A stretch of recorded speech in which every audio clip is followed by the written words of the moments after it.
I've been living in Los Angeles for 2 years, and I've never been this cold in my life. I will pay anyone here $300 for Gore-Tex gloves. Anybody. I'm serious, I have the cash. Before I begin, I must point out that behind me sits a highly admired President of the United States and decorated war hero, while I, a cable television talk show host, has been chosen to stand here and impart wisdom. I pray I never witness a more damning example of what is wrong with America today.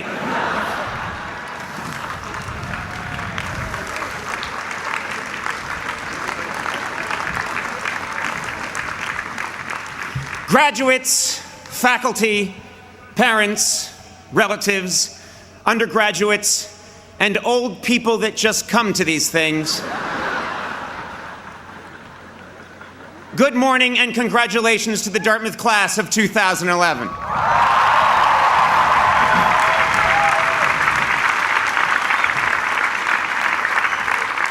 Today you have achieved something special, something only 92% of Americans your age will ever know: a college diploma. That's right, with your college diploma, you now have a crushing advantage over 8% of the workforce.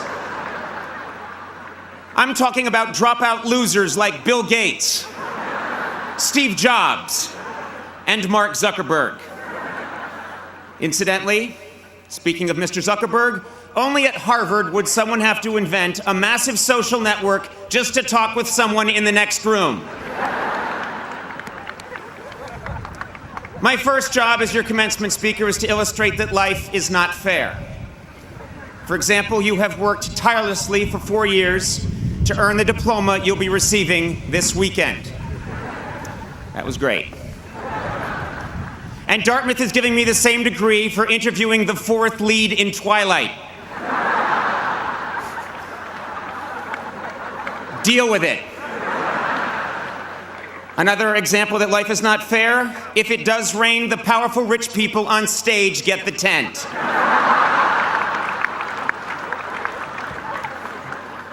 Deal with it. I would like to thank President Kim for inviting me here today. After my phone call with President Kim, I decided to find out a little bit about the man. He goes by President Kim and Dr. Kim.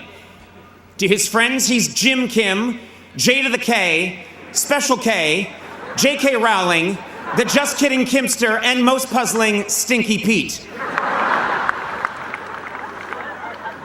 He serves as the chair of the Department of Global Health and Social Medicine at Harvard Medical School, spearheaded a task force for the World Health Organization on global health initiatives, won a MacArthur Genius Grant, and was one of Time Magazine's 100 most influential people in 2006.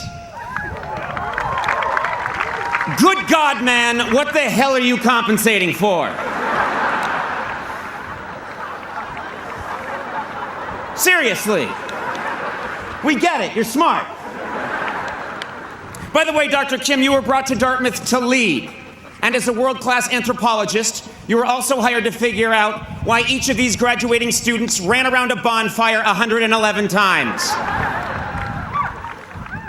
But I thank you for inviting me here, Stinky Pete. And it is an honor. Though some of you may see me as a celebrity, you should know that I once sat where you sit. Literally. Late last night, I snuck out here and sat in every seat. I did it to prove a point. I'm not bright, and I have a lot of free time. But this is a wonderful occasion. It's great to be here in New Hampshire, where I am getting an honorary degree and all the legal fireworks I can fit in the trunk of my car. You know, New Hampshire's such a special place. When I arrived, I took a deep breath of this crisp New England air and thought, wow, I'm in this state that's next to the state where Ben & Jerry's ice cream is made.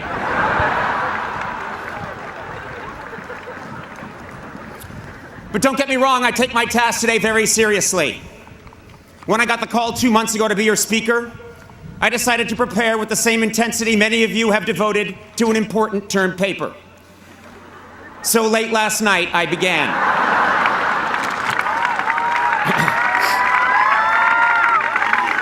I drank 2 cans of Red Bull, snorted some Adderall, played a few hours of Call of Duty, and then opened my browser.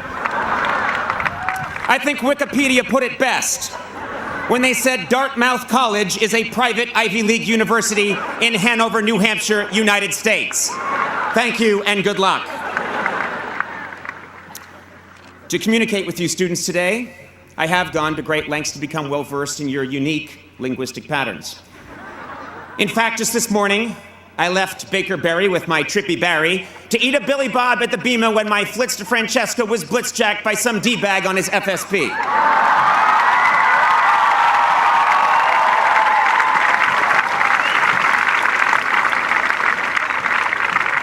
Yes, I've done my research. This college was named after the 2nd Earl of Dartmouth, a good friend of the 3rd Earl of UC Santa Cruz, and the Duke of the Barbizon School of Beauty. Your school motto is Vox Clamantis and Deserto, which means voice crying out in the wilderness. This is easily the most pathetic school motto I have ever heard. Apparently, it narrowly beat out silently weeping in thick shrub and whimpering in moist leave without pants. Your school color is green. And this color was chosen by Frederick Mather in 1867 because, and this is true, I looked it up, quote, it was the only color that had not been taken already. I cannot remember hearing anything so sad. Dartmouth, you have an inferiority complex, and you should not. You have graduated more great fictitious Americans than any other college. Meredith Grey of Grey's Anatomy. Pete Campbell from Mad Men. Michael Corleone from The Godfather. In fact, I look forward to next year's valedictory address by your esteemed classmate, Count Chocula. Of course, your greatest fictitious graduate is Treasury Secretary Timothy Geithner. Man, can you imagine if a real Treasury Secretary made those kinds of decisions?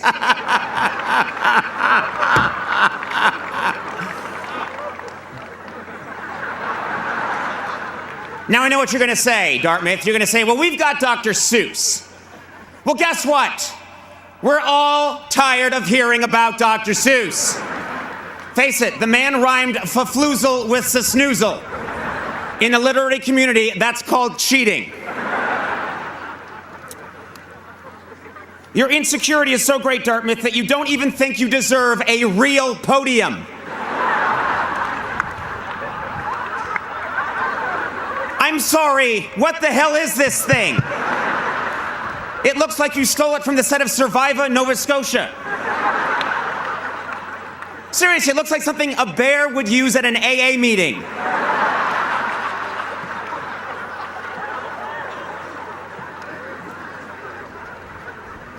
No, Dartmouth, you must stand tall. Raise your heads high and feel proud. Because if Harvard, Yale, and Princeton are your self-involved, vain, name-dropping older brothers, you are the cool, sexually confident, lacrosse-playing younger sibling who knows how to throw a party and looks good in a down vest.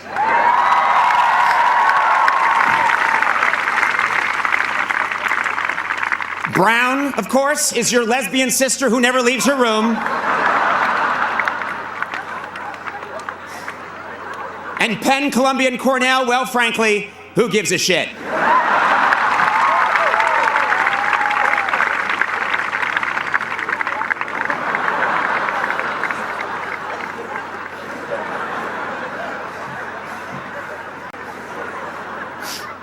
And Penn, Columbia, and Cornell, well, frankly, who gives a shit?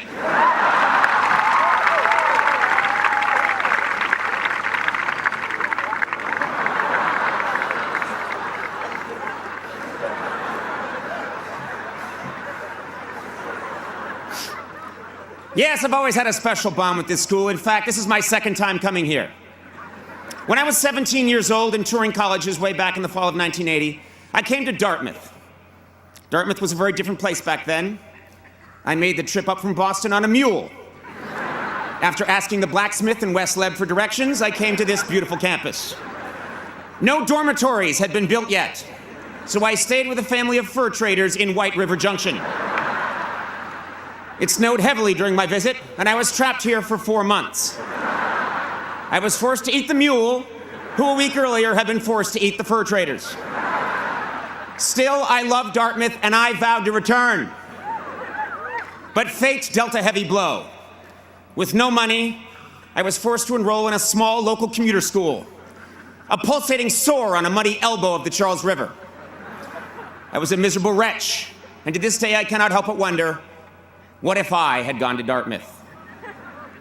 If I had gone to Dartmouth, I might have spent at least some of my college years outside, and today I might not be allergic to all plant life, as well as most types of rock. If I had gone to Dartmouth right now, I'd be wearing a fleece thong instead of a lace thong.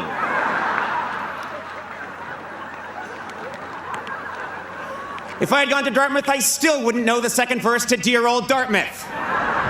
Face it, none of you do, you all mumble that part. If I had gone to Dartmouth, I'd have a liver the size and consistency of a beanbag chair.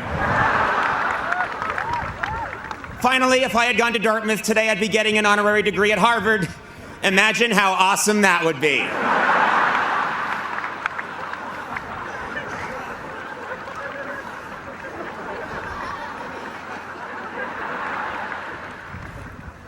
You are a great school, and you deserve a historic commencement address. That's right, I want my message today to be forever remembered because it changed the world.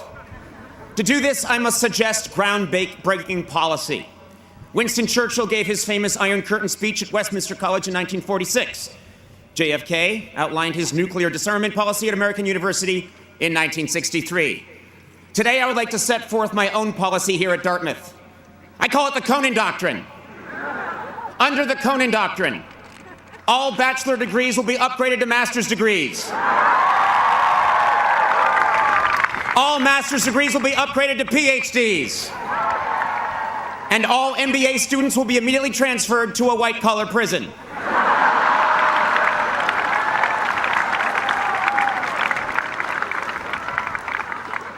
Under the Conan Doctrine, Winter Carnival will become Winter Carnival and be moved to Rio. Clothing will be optional, all expenses paid by the Alumni Association. Your nickname, the Big Green, will be changed to something more kick-ass, like the Jade Blade, the Seafoam Avenger, or simply Limezilla. The D-plan and quarter system will finally be updated to the 1/64th system. Semesters will last 3 days. Students will be encouraged to take 48 semesters off. They must, however, be on campus during their sophomore 4th of July. Under the Conan Doctrine, I will reinstate tube stock.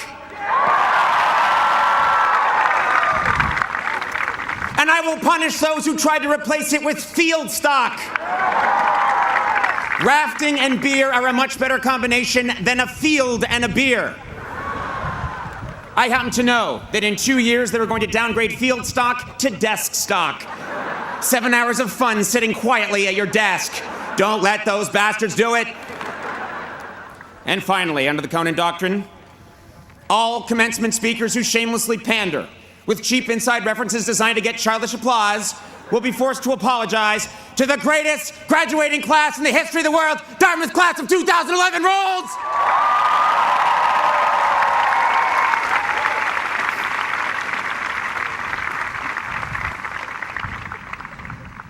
Besides policy, another hallmark of great commencement speeches is deep, profound advice, like reach for the stars. Well, today, I'm not going to waste your time with empty cliches. Instead, I'm going to give you real, practical advice that you will need to know if you're going to survive the next few years. First, adult acne lasts longer than you think. I almost canceled 2 days ago because I had a zit on my eye. Guys, this is important. You cannot iron a shirt while wearing it. Here's another one. If you live on ramen noodles for too long, you lose all feelings in your hands, and your stool becomes a white gel. And finally, wearing colorful Converse high tops beneath your graduation robe is a great way to tell your classmates that this is just the first of many horrible decisions you plan to make with the rest of your life. Of course, there are many parents here, and I have real advice for them as well. Parents, you should write this down. Many of your children, you haven't seen them in 4 years. Well, now you're about to see them every day when they come out of the basement to tell you the Wi-Fi isn't working. If your child majored in fine arts or philosophy, you have good reason to be worried. The only place they are now really qualified to get a job is ancient Greece. Good luck with that degree. The traffic today on East Wheelock is going to be murder, so once they start handing out diplomas, you should slip out in the middle of the K's. And I have to tell you this, you will spend more money framing your child's diploma than they will earn in the next 6 months. It's tough out there, so be patient. The only people hiring right now are Panera Bread and Mexican drug cartels. Yes, you parents must be patient because it is indeed a grim job market out there. One of the reasons it's so tough finding work is that aging baby boomers refuse to leave their jobs. Trust me on this.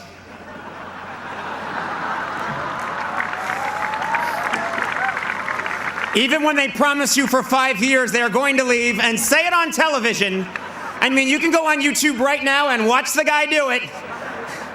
There is no guarantee they won't come back. Of course, I'm speaking generally. But enough, this is not a time for grim prognostications or negativity. No, I came here today because, believe it or not, I actually do have something real to tell you. 11 years ago, I gave an address to a graduating class at Harvard. I have not spoken at a graduation since because I thought I had nothing left to say. But then 2010 came. And now I'm here 3,000 miles from my home because I learned a hard but profound lesson last year, and I have to share it with you. In 2000, I told graduates, don't be afraid to fail. Well, now I'm here to tell you that though you should not fear failure, you should do your very best to avoid it.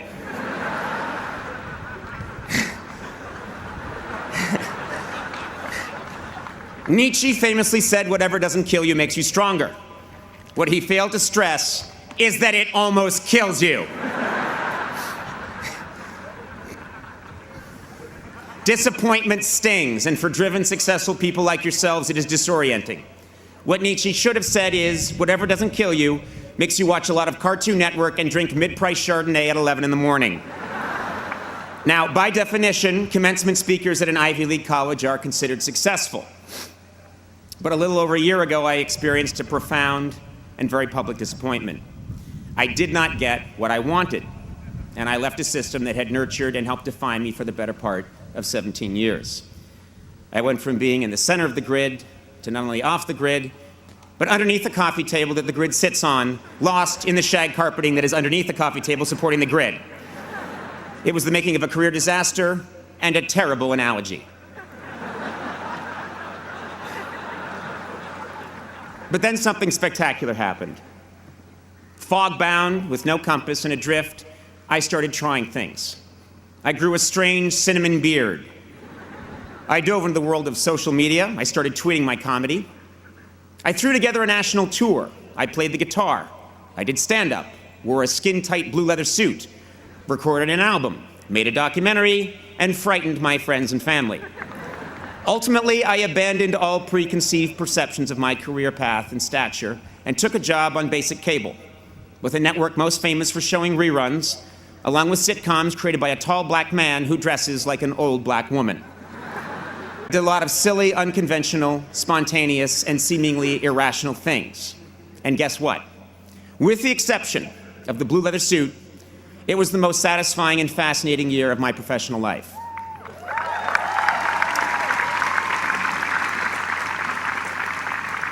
To this day, I still don't understand exactly what happened, but I have never had more fun, been more challenged, and this is important, had more conviction about what I was doing.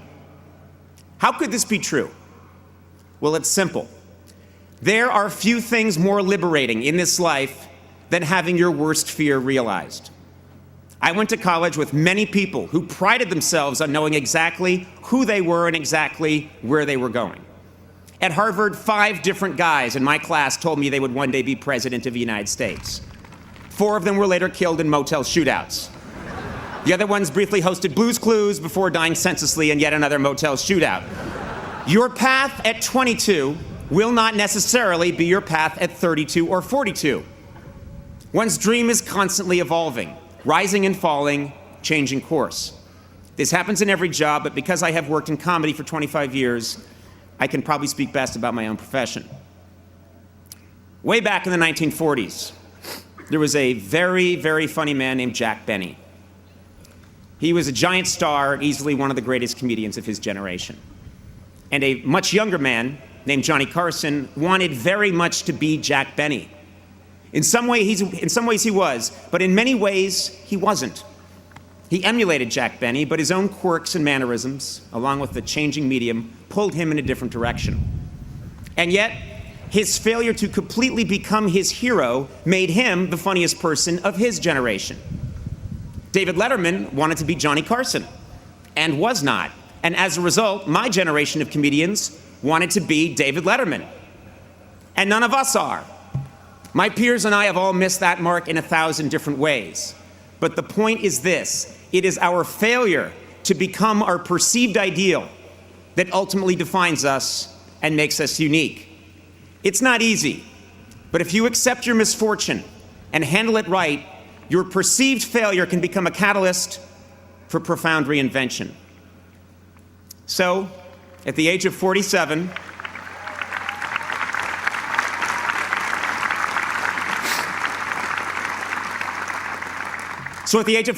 after 25 years of obsessively pursuing my dream, that dream changed. For decades in show business, the ultimate goal of every comedian was to host The Tonight Show.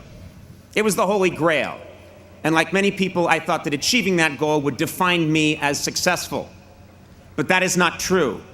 No specific job or career goal defines me, and it should not define you. In 2000, I told graduates to not be afraid to fail, and I still believe that. But today I tell you that whether you fear it or not, disappointment will come. The beauty is that through disappointment you can gain clarity, and with clarity comes conviction and true originality. Many of you here today are getting your diploma at this Ivy League school because you have committed yourself to a dream and worked hard to achieve it. And there is no greater cliche in a commencement address than follow your dream. Well, I'm here to tell you that whatever you think your dream is now, it will probably change, and that's okay. 4 years ago, many of you had a specific vision of what your college experience was going to be and who you were going to become. And I bet today most of you would admit that your time here was very different from what you imagined.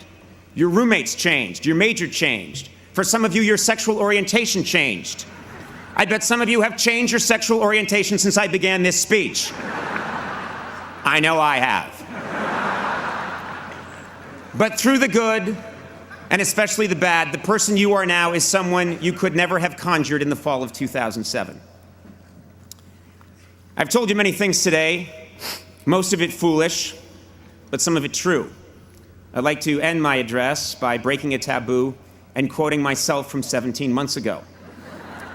At the end of my final program with NBC, just before signing off, I said, "Work hard, be kind, and amazing things will happen." Today, receiving this honor and speaking to the Dartmouth class of 2011 from behind a tree trunk, I have never believed that more. Thank you very much and congratulations.